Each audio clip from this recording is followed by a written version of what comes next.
পালাও পালাও পালাও পালাও। আরে খুব জোরে টয়লেট পেয়েছে, মা ওঠো, বাবা ওঠো, মনে হয় আমাকে একাই যেতে হবে। গলা কাটা ভূত। বাবা বাবা ওঠো, বাবা ওঠো। আরে কি হয়েছে বেটা, ডাকছিস কেন? বাবা গলা কাটা ভূত এসছে। আরে কোথায়? বাবা টয়লেটে। আরে এখানেই তো ছিল।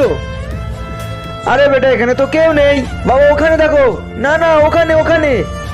কই বেটা, এখানে তো কেউ নেই। বন্ধুরা, তুমি যদি জল খেতে পছন্দ করো তাহলে ভিডিওতে লাইক করে চ্যানেলটি সাবস্ক্রাইব করে দাও, আর যদি মদ খেতে ভালোবাসো তাহলে কিছুই করতে হবে না। চাচা, আমার ছেলে টয়লেটে ভূত দেখতে পেয়েছে। কোথায় তুই? বাইরে আয়। তুই এখানে কেন এসছিস? আমার বাচ্চাদের রক্ত অনেক পছন্দ, এই জন্য আমি ওর রক্ত খেতে এসছি।